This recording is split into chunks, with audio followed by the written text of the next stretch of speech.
আজকে আমি একটা কথা বলবো। আমি অনেক দিন ধরেই ভিডিও দেখছি, বিভিন্ন রকম বই ঘাঁটছি, চর্চা করছি, দেখছি যে একজন মা তারার বা মা কালীর বা মা দুর্গার সাধনা কীভাবে করব। প্রথমত একটা গুরু ধরতে হয়। গুরু ধরে গুরু যেরকমভাবে বলবে সেরকম পদ্ধতিতে করা যেতে পারে।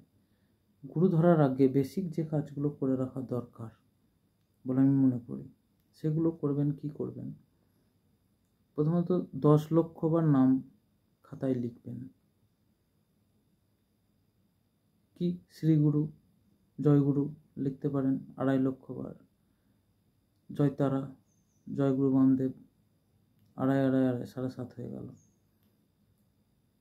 আরেকটা শ্রীহরি, জয় শ্রীকৃষ্ণ, 10 লক্ষ।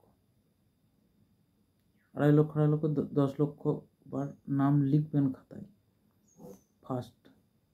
তারপর মন্ত্র জপ করলেন, ক্লিং কালিকায় নমঃ বা জয়তারা জয়তারা জয়তারা 32 লক্ষবার জপ করবেন, ছেড়ে দেবেন। 32 লক্ষবার জপ করবেন, ছেড়ে দেবেন।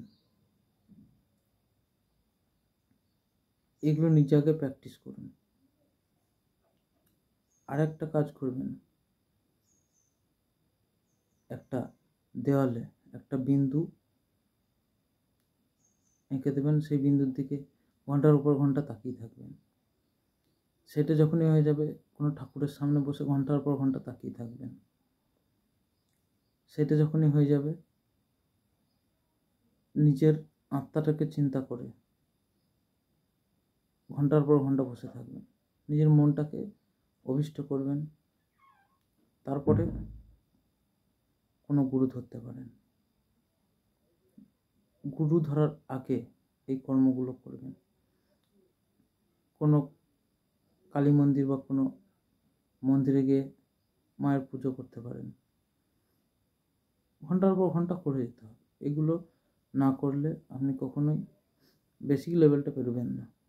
ডাইরেক্ট গুরু ধরে যাওয়ার আগে বেসিক এইগুলো করে রাখা। 10 লক্ষবার নাম লেখা, 32 লক্ষ করে নাম জপ করা।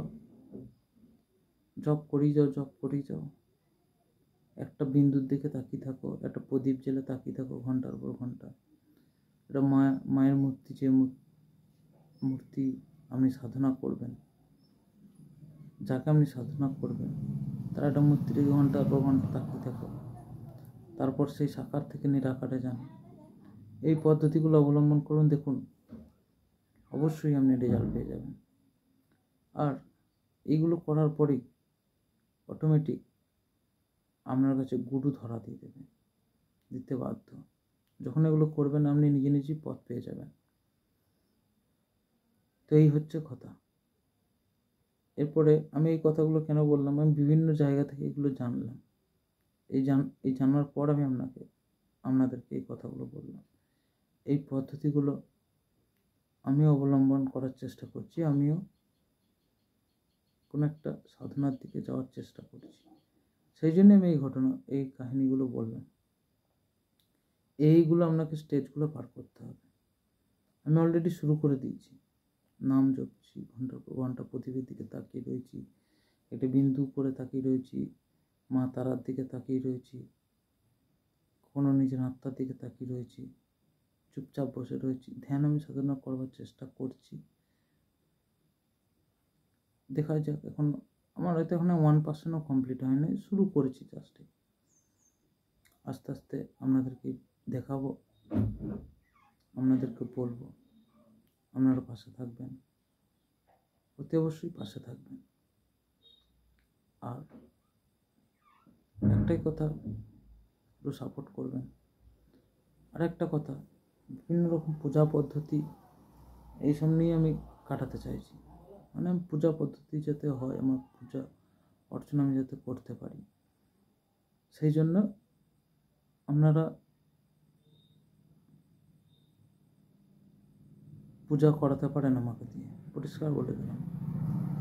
তার জন্য আমাকে আমার যোগাযোগ করতে পারেন। এটাই হচ্ছে কথা। সবাই ভালো থাকবেন, সুস্থ থাকবেন, এটাই।